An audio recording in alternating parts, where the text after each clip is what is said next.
Yamu akwa baby Adom TV Badwam dwumade no eso ye de radio ase emre na ekosa no nya last week ya na holiday ene ya sesi another Friday mu radio da ase se wo kan adofo a ode yenso ye ne yahwefo papa bi aka ho bi da ase se wo pa che so bekoso ama bambo na yekese wo yenso se de ne bi nipa bi ye wo akire no se ye huna ke na muanaga chese radio das se ni nyina mu wi yemfiri mu na wo hwe so da me incoming Bismarck akwasinsia what eni gina ha me na me mu ache afia me yoso e bibia boko na nso e o nyame adom ame adom pa defend media freedom gh ade enya bibia sa wo ba wo busa me ayu former Greater Accra Region Minister Makachiro nam say ade ya osinya bibia ye gina so obi ehwe ye wo hwe me so hwe me fom enwenwe me busa say de osinya bibia better adana memma Ghana memma untimi kana so na so we dis me kasa bebre sa wo hu ye na akoso what's that waji what you say we masra ma akoso efie no ho efe say wo kwesi so ho efe sa na ekoye ni yesu ro benwenwe sa aka ni mu kasa sa na de aje ma me fa ya konkoma former Greater Accra Regional Minister. Oh. The Interior Minister, Honorable Henry Kote. No one on the Buffy move. Oh. I was young Shade. Oh. I was young Kafra. So, Honorable Henry Kote. Yama Shade. Oh. Yamen Kaho. Yame on Kaho. Na on Chichirone, a Busuan in our So now the acting Interior Minister, Honorable Kojo Ponkroma, the Minister for Works and Housing, MP for Fonsia Yuribi, on the as the acting Minister for Interior. So Honorable Henry Kote. Oh. Onkafra. Oh. Onkafra. Oh. Oh. Oh. Oh. Oh. Rade. Me mo papa. Hey. Oh, yeah. Asamna kwesi. Ede. Abese dey. Oh, yeah. Monkafra, what? Monkafra. Mo ya. Yeah. Kese bani sie ejane ena. So just say then akoyesi. Ede. Monkafra. Ani na mehwe wachi he ya na yesi music producer bi. Yeah. Under beats. Under beats, yeah. Oh. After celebrating birthday. Oh. Hey. Radi huyamobo. Hey, they say the idea 24 not down 19 17 30 34 Umehwe hu ye na mafoi minim omo de de but me de ye general ayi umie nyina ye hwe hu ye ye hu achinye mo ye ne ma bia hu se edrenim hwe hu ye ye ne ma according to a limit. Pressure no woman system na hard. But oh ye be careful. You're careful. Because drinking no emfa and resolve it problem no. Ti tobo. Yes. Mommy ento ye bo. Na mommy emfa ni die ni bo ma ye mpanimfo. We say sa trust sama o kan ye say the waja no wonani na won kwan na warwasa se so no. Yan trene keke. Yes. Yan training keko. Wasi ko social no so a. Take advantage of social media mo no company. Omi hweye o. Because you see near ya na abra wo yom say. Amanfo na yodom. Unko ni page nkonko se de sa teni na wo hwe ho no. The bi. Obeba be catch us mo fire on. Fire on. But be sound say adenti no ka fire on no. On kan bi wo ni page. Na wona wo yi na nima hye ba wo ye. See me yamfa wo nye scapegoat da. Ene ka kire wo. Me yamfa wo nye scapegoat da especially election ebe. Adenti no se obi bepra eye wo. Bisa adenti no se obi bepra wo election mo a eye wo. Na nye nipa foforo. Me yamfa wo set example. Mo bi yamfa wo set example da. Yamna beka oba still any D-Day no. Yeah. #defend media freedom GH. Sir. Ekwen fa so ne yabo ensentwerefo enwo eban. na ensentwerefo adwuma atimi adimu na awie peyo na atimi asiye ama ensentwerefo atimi akoso anya kokodro ede ya adwuma wabra yentwe ye nhwe benkum anase nifa be say that be imagine yourself so danya na no pay TV station radio station bia anya adwuma anu ko e BPN ka do number say 300 a year it's a more ensentwerefo but yes nan unim say nura medimfoni no eto me Facebook na e behwe atemi esun obi say adade na obi aye ensentwerefo defend media ho na say ento wontia unnimu bintia na ya ho na beka ya sama ye de bia ye ka wukro mu kwan ya nya wo de beto ye nim wo hospital a woni bia ye kan ye o akatua entumu ye kan edema o ye kwa ye obi anke ye de ma ye nene si entumu yes si ejina ho ani uyi gbc ejimefo otro bi mutimi ati atua ye ti enti atua ogotu atia a kire hwan say yo yetimba no se ba ne be serve so ba na be adwuma na ne be adwuma na sa popo ni sa de kire ya me se kwa page no so so omudidi atam ani ene yenye se se ye Ghana fe aben normal yes aben normal ene yenye se BBC ni yenye se CNN na say hey ateni e normal wo Ghana boy mo pekasa o nti adwuma ye mo na me ya me ka kire wo mo no se mo kwa hwehwe ba bi na enkoyi a mo be di aguye so but se pa se wo pesa wo tinsam papa na wo follow bibia kama ateni enimu kasatwie bi e be ha wakoma enimu a ade na wo kwa ba bi Badwam TV wo ho braha na behwe na ha no se de etie pepepe sa na ye de be ma wo wo be kire wadwen fie be kire na dwen kwasi be kire na dwen ateni bi enimu ti me de me ka kire wo election time yimu so pesa wo follow bibia wo say asem na onipa na eka no edidi so esisi so wa so ye nipa o dwene nti wote ase a bra ha behwe emfa hu fra masses no dodo no kodidi bibia chi na nkoti nsam a ankoyi ama wo party nti wo be wi obedan ne bro mo bro ye nda ye kan so a wo na bia wo mu obie ba ye wo bebre bi wo kra ye nte enne ye be show ti wo wa wadwo se bia ye ha ne aka asem wo be hu ene be hwa mo tie nsam twefo ye akwon mo asem na odwuma wo ye mu na nipa bo brom na you pose oti hwe no manyo ti hwe yi a sebi ono wo use crutches ene de nam na obe report ya de na nkwe ya osmaje ne crutches e free nsam woni nya biare no wa de free nsam ti be de wakọ ye ka we ya wo se ye boa ni nyina ya adwuma no mu ayi na biare no because asem na wo ka no obi hunu se ankoyi amfa ma no enti de ordinance no waje de free nsam yakoka muso me enka yanka hwa na beka ma ye ya bru nipa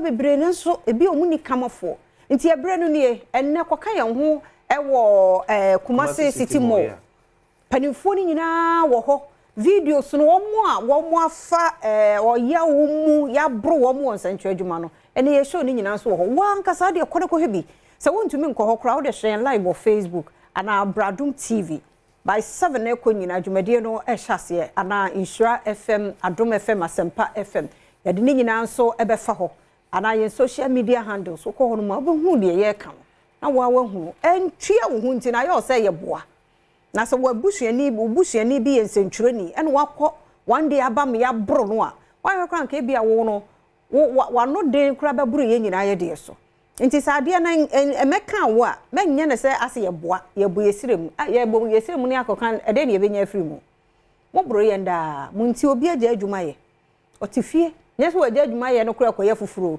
waka ho because of report bibi ankoyi ama na wa bro na se ne spine yeah so daily graphic the asma basa place for the abetu just nya no crescent no demonstration no omochi oba pemfo bi wo ene se nya no crescent e chi nkwada totofewa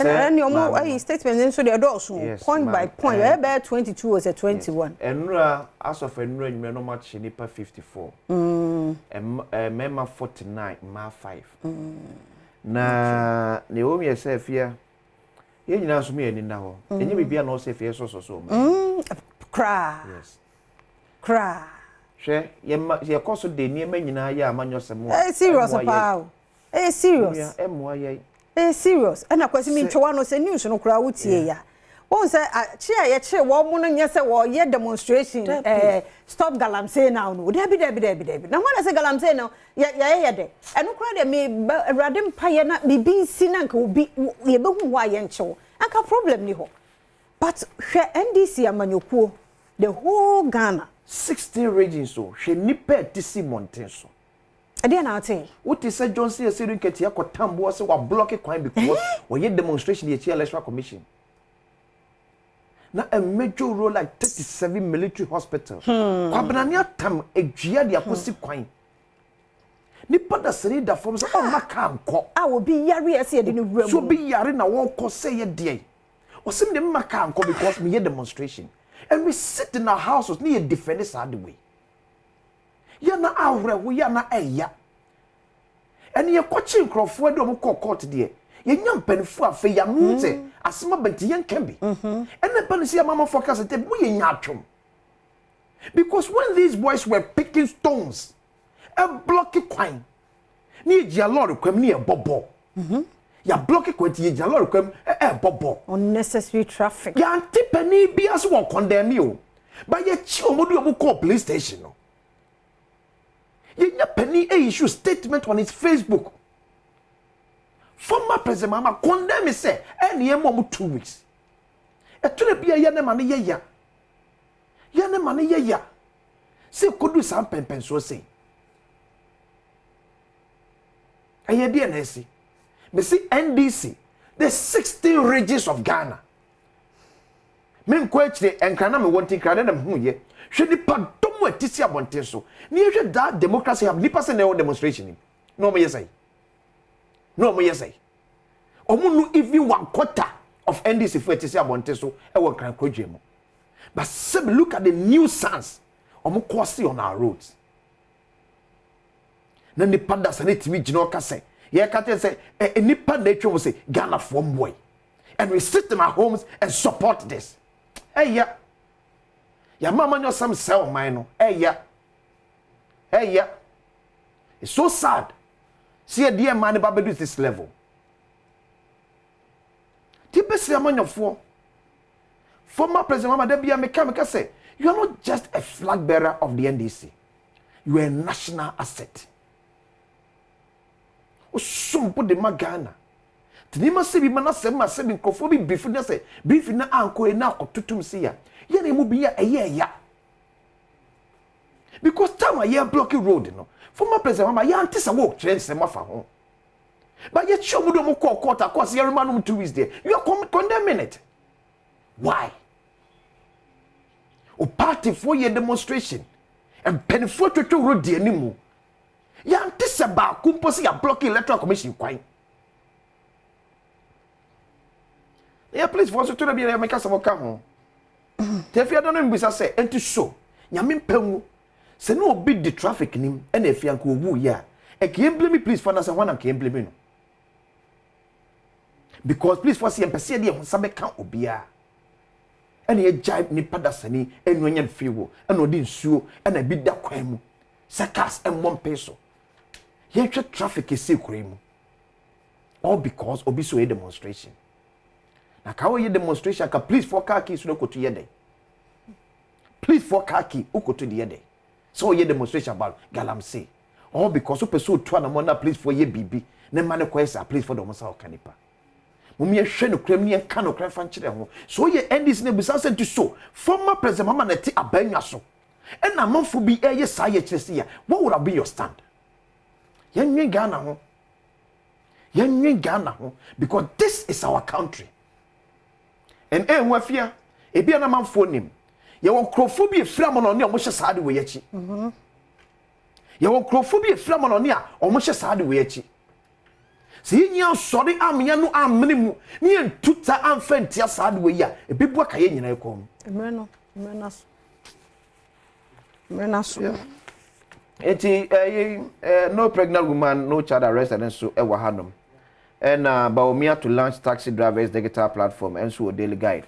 The Bokatano and so NI begins minus registration October 7th 2024 so the worker tell us more the ba na no pay and so no ya wie ntino ya besere nso ya mfa nkonsam fufuo mu kra ya wie contractors no ni ade ya dansie no no ya hwe hu ye hwe no arọ hosem esi ye wo tuba okope bibi adi ewi akire amma ba ko amma yenu nso apra esre pa munyu su quality materials emfanya ade yenyu su ne ma papa esre mo sika penti nyeme nyina ye fake pesa kum nipa esre pa na ya na ma reho se kwesi ebesi bewie no na afe na mpanimfo ba beka se ye ka se enye aha ya na ye me ya nti eno ane se memie nyusu as a scapegoat no e wo se che se eya reho obi papa ko obi wofa